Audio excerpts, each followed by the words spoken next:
बिस्मिल्लाहिर्रहमानिर्रहीम।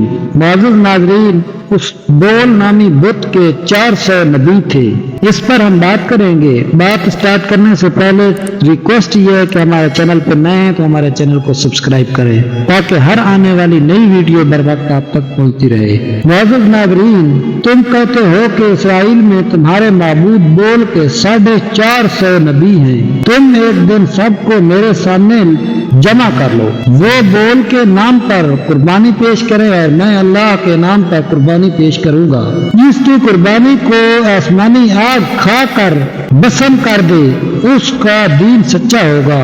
इस तजवीज को सब ने बखुशी मान लिया। चुनाचे को कर्नल के मकाम पर ये इज्तिमा हुआ।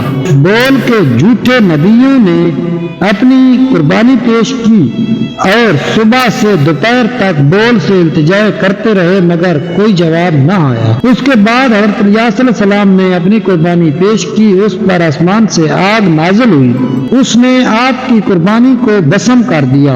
ये देखकर बहुत से लोग सजदा में गिर गए और उन पर हक वाज़े हो गया। लेकिन बोल के झूठे नबी अब भी ना माने, इसलिए हज़रत इलियास अलैहिस्सलाम ने उनको वादिये कैशून में कत्ल करा दिया। उस वाक़या के बाद मूसलाधार बारिश हो गई और वो खित्ता पानी से निहाल हो गया। लेकिन अखी अब की बीवी ऐजल की आंख अब भी ना खुली और आप पर ईमान लाने की बजाय आपकी दुश्मन हो गई और आपको कत्ल कराने की तैयारियां शुरू कर दी। ये सुनकर हज़रत इलियास अलैहिस्सलाम सामरिया शहर से रोपोश हो गए और कुछ अरसा बाद बनी इसराइल के दूसरे मुल्क यहूदिया में तबलीग करनी शुरू कर दी, क्योंकि रफ्ता रफ्ता बोल परस्ती वहाँ भी फैल चुकी थी। वहाँ के बादशाह यहूदान ने भी आपकी बात ना सुनी, यहाँ तक कि वो हज़रत इलियास अलैहिस्सलाम की पेशगोई के मुताबिक तबाह बर्बाद हुआ।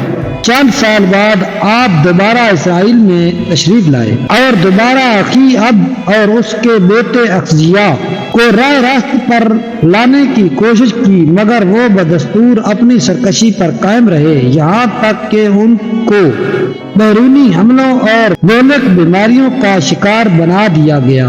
उसके बाद अल्लाह ताला ने अपने नबी को वापस बुला लिया।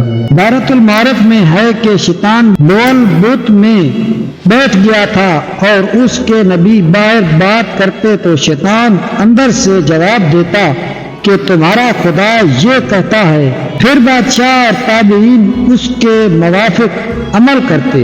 बनी इसराइल जो हज़रत यूशा बिन नून के ज़माना के वहाँ उस शहर में रहते थे, वो भी उस बुत के पुजारी हो गए। तो हज़रत इलियास अलैहिस्सलाम एक पहाड़ी में 7 साल तक छुपे रहे और सिवाय घास वगैरह के कुछ खुर्द नोच न था।